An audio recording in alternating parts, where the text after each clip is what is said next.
Oke, jadi sekarang kita akan melanjutkan pembelajaran dengan klasifikasi terbimbing atau supervised.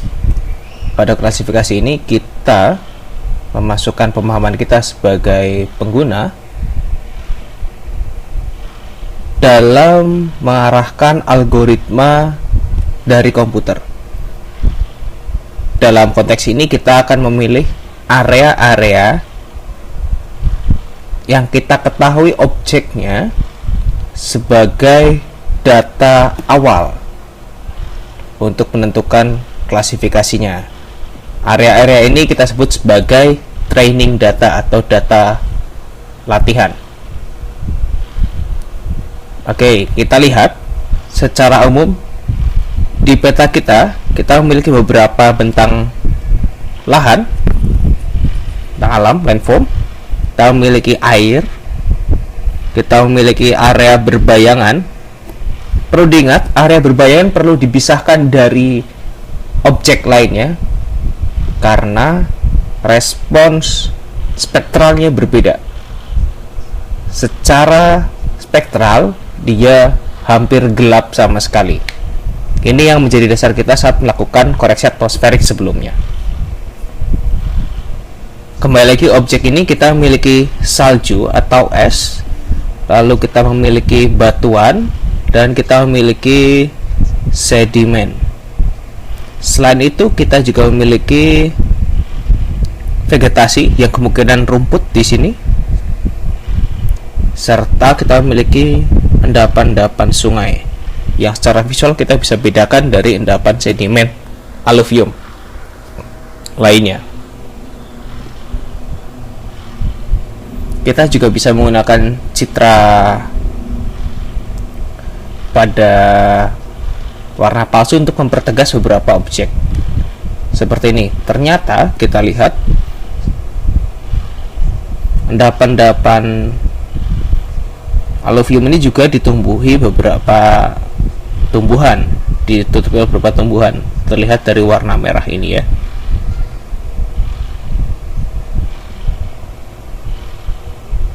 Jadi kita harus membedakan di sini batuan yang mungkin tidak tertutup oleh tumbuhan sama sekali, dan ini batuan yang sebagian tertutup oleh tumbuhan. Oke.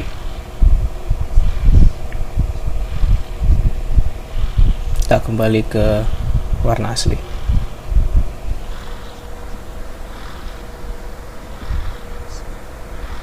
Sekarang yang kita lakukan adalah kita mengumpulkan training inputnya. Untuk mengumpulkan training input kita menggunakan ROI pointer atau polygon. Kita bisa memilih salah satu. Jika menggunakan ROI pointer, kita akan klik satu titik dan akan terpilih pixel di sekitarnya yang memiliki respon yang relatif sama. Parameter yang dipakai adalah yang di sebelah kanan. Distance, ini adalah spectral distance-nya, jarak spektrumnya secara statistik. Min adalah minimum pixelnya, max adalah maksimum pixel yang kita punya. Jadi makin kecil angkanya akan semakin kecil area yang terpilih. Sementara ROI polygon ini kita bisa bebas membentuk polygon seperti ini. Begitu. Sementara yang ini, jika saya pilih, ini akan membentuk pilihan seperti itu. Jika saya perkecil, semakin kecil. Jadi begitu. Oke, kita akan mengumpulkan training data dari citra kita. Kita gunakan training input. Kita klik di training input sini. Sebelumnya kita harus membuat training input, file training input kita. Kita klik di sini. Kita buat training 1. Simpan. Kita bisa membuat training sekarang.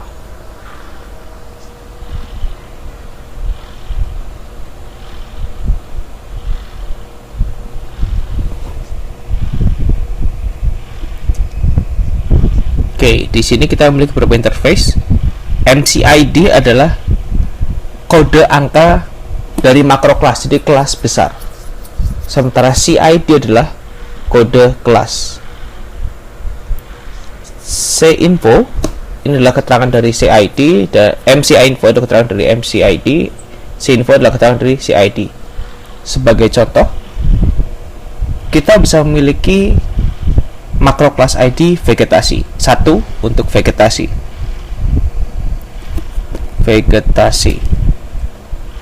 CI untuk kelas ID 1 di makro kelas 1 ini adalah rumput. Atau saya tulis vegetation, ini grass. Untuk vegetasi bisa kita tulis grass, pines, bisa kita tulis lain sebagainya. Oke, kita akan menggunakan otomatis saja. Kita gunakan ini. Untuk S saya pilih ini 1. Saya pilih 60 sampai 100.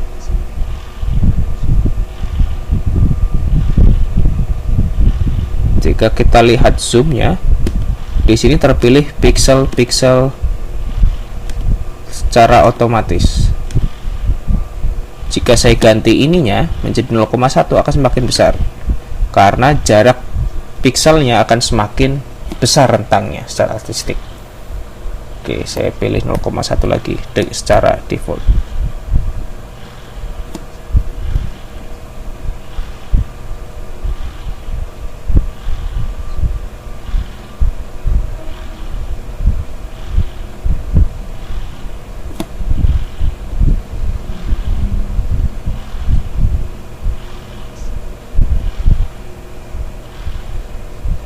Oke, saya tambahkan, saya klik sudah ada. Setelah sudah, saya klik di sini save temporary ROI to training input. Oke, salah. Ini harusnya saya kelasnya ice, yes, no. Saya tambahkan. Di sini akan bertambahkan untuk snow yang pertama. Untuk membuat rank data kita tidak bisa menggunakan satu saja, kita harus mendapatkan data lebih dari satu. Jadi saya tambahkan lagi untuk snow yang lain.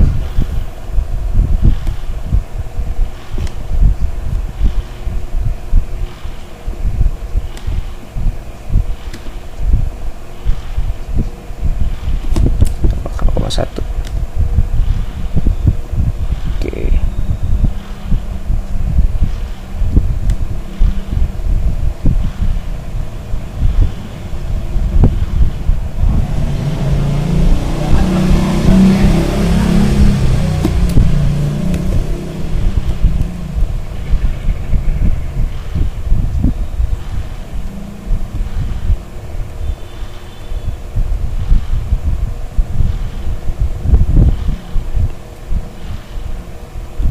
Oke, saya gunakan spektral 0,05 supaya tidak terlalu besar.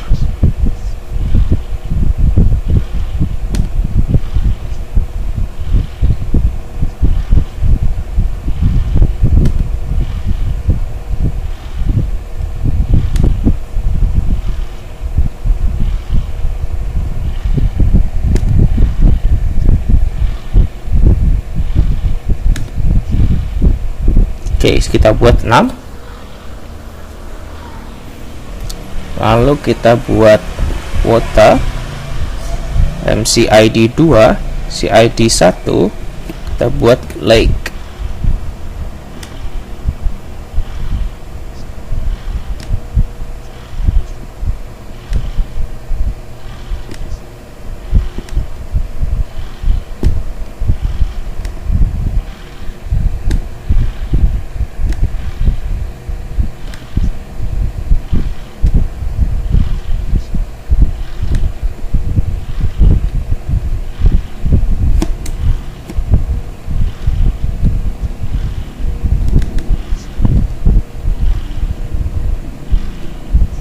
Saya melakukan kesalahan di sini, seharusnya ini 1 semua.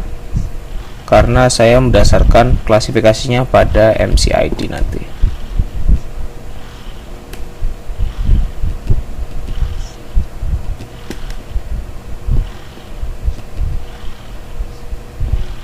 Saya hapus saja ini.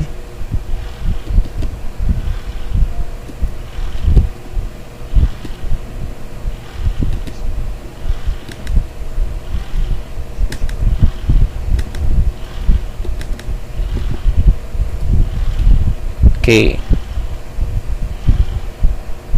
Kita memiliki objek es dan air.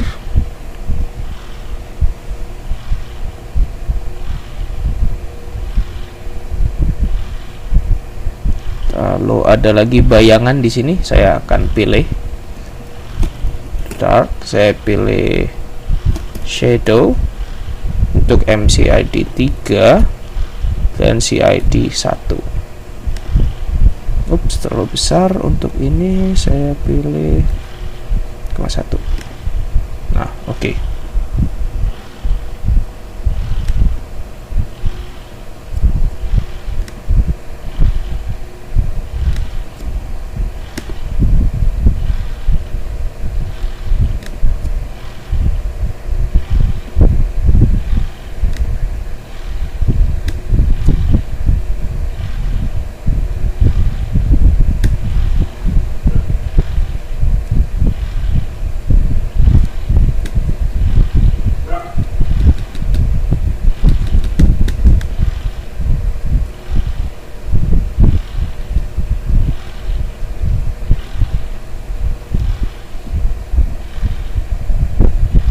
Oke, satu lagi untuk bayangan. Bentar, saya geser.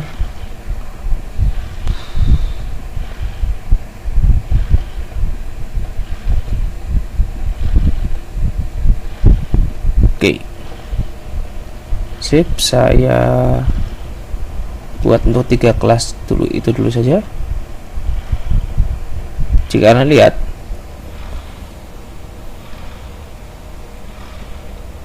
sebaran data dari training ini, saya ganti warnanya saja jadi ungu supaya mencolok, merah saja. Oke, sebaran training data ini secara prinsipnya harus terdistribusi dengan baik karena diharapkan bisa mewakili populasi pada seluruh citra. Itu 1. Dan 2, ukurannya jangan terlalu besar, karena makin besar ukurannya heterogenitas pixel semakin banyak, sehingga makin mungkin overlapnya bisa terjadi. Nah, saya akan tunjukkan statistik dari citra ini dari training data saya.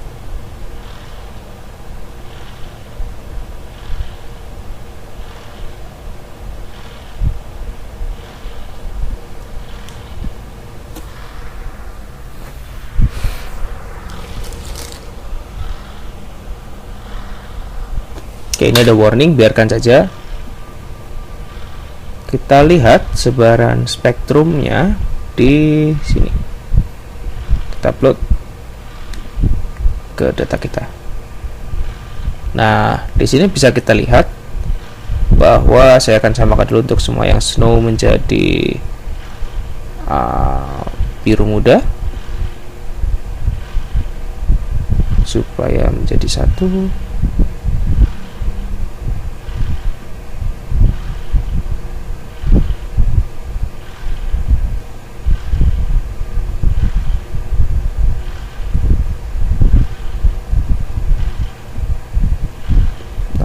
Light menjadi biru tua,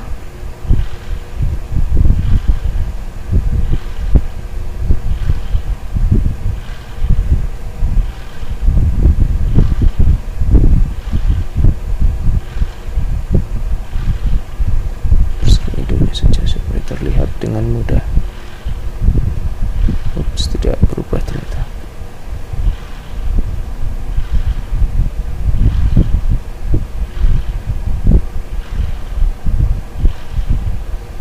Untuk shadow saya beri warna abu-abu. supaya berbeda.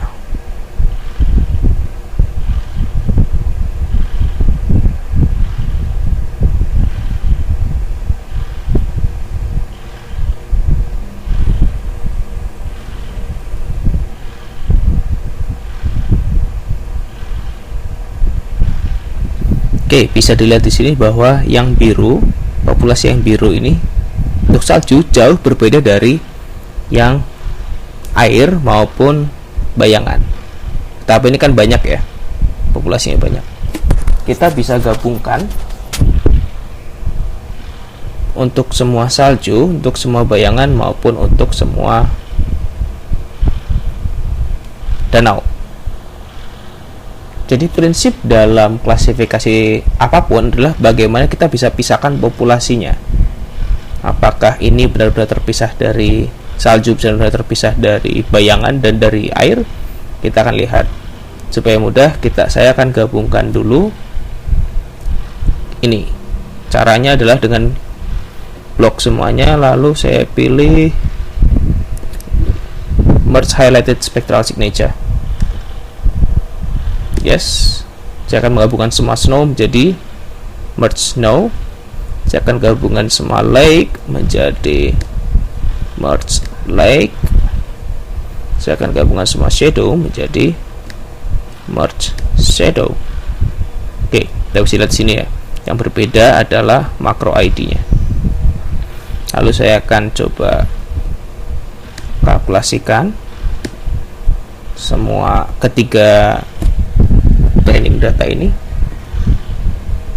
lalu saya plot di diagram. Ups, ini masih ada, di clear dulu. Sebentar, saya akan hilangkan yang ini.